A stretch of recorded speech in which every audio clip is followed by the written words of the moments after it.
Hi friends, GanelLyn Condi here with Women of Worth Wednesday on High Five Live. I'm coming to you a little early today because of an appointment I have. It's the last day of school for us here in Utah, and my daughter will be starting her summer break. I'm so grateful to have you join us today and ask that you'll post where you're watching from. We love seeing all of our High Five Live friends and family all over the world. Today, my message to you is one that I've been praying about. I had two thoughts come to mind of topics today, and I just had a conversation that confirmed this is the subject that we need to discuss. One of my favorite stories in the Book of Mormon is watching how Alma loved Alma the Younger and loved him through a really difficult time of rebellion. The other story that I love that is in the New Testament is that of Jarius and his daughter. As Jarius asks for the Savior's help in healing, the Savior stops, as I've shared before here, to heal the woman with the issue of blood. And he's delayed. And so as he goes home, he is greeted by all of the family and friends that have been taking care of his daughter. And they run out saying, "You're too late, you're too late, your daughter has died." And I think in that moment, Jarius must have panicked because he had asked the Savior for help in healing his daughter. And because the Savior stopped to help the woman with the issue of blood, he was delayed. And the Savior beautifully turns to him and says, "Your daughter is not dead, she sleeps." This story reminds me of the story of Alma the Younger. If you recall the 3 days of his spiritual coma, and everyone thought he had died as well. And what we know from that experience is that he was remembering everything he had ever done wrong. And it was the moment in which he remembered the teachings from his father of the Savior that he came to and was alive again. And I often have the privilege of meeting people all over the world when I speak that share stories of their kids who have spiritually died, that have left the church and have walked away from faith. And it is heartbreaking to a parent that has spent their life trying to help their child find the Savior and find the gospel experience. And when they walk away, it feels like this rejection.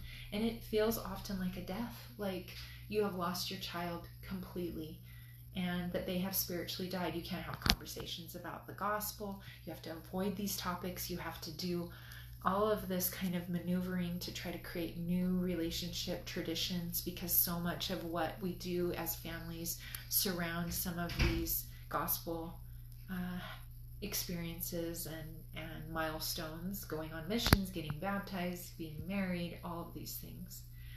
And when I speak to parents that are heartbroken about this experience of losing their kids, and I say losing in quotations because it feels like a loss. You have spent your life doing family home evenings and maybe working on personal progress and helping even your kids go on missions, and maybe they've been married in the temple and then they leave, and it feels like a spiritual death. But I love the example of Alma and how he prayed over and over again for his son, and it was through this very powerful experience of this coma that he slept, that he didn't die, but that he slept. And that he came to as he remembered what his dad had taught him. And he had to think on Jesus. And when he remembered Jesus, he knew he could come back. And then Jesus, at the hand of this girl, heals and brings back to life Jarius' daughter. And so my invitation to you is, in the conversations I've had, I'm not to that experience yet. My 2 children are still in the faith, but I have family members that have stepped away. They hopefully always feel my love. And that when they're with me, they feel that love. And that they feel that I love them beyond whether or not they're in the church or out of the church. And I think that's the best and most important thing that we can do. Because when there's love, the Spirit can be there. And that they will then, at a future time maybe, recall or remember. And instead of feeling as if our children have died spiritually, because it can feel that way, to maybe reframe that and think of it more as sleeping spiritually. And you know that as we all progress, this week on Come Follow Me, we're talking about the 10 virgins, 5 wise, 5 foolish. At any moment, we could be the wise or we could be the foolish. What are we doing each day to put oil in our lamps? So my invitation of hope today is that you'll share this message with someone that you know. Statistically speaking, we've all had someone close to us maybe walk away from the faith. And for those that may watch this video that have walked away and it's been challenging to navigate walking away from something that is so tied in with your family, I want you to know you're loved and that it's okay if it feels uncomfortable for a while, that the love wins out. And where the love is, the Spirit can be. And that was Christ's message always, that he taught with love, he extended with love, and that he didn't panic. And I often think, how come Heavenly Father doesn't panic when he sees all of his kids making all these foolish decisions? It's because I believe he sees this eternal perspective. And instead of seeing each of his children maybe dead spiritually, he knows they're just sleeping for a time, and sometimes for a long time. It's much more than 3 days for some of us and for the people that we love.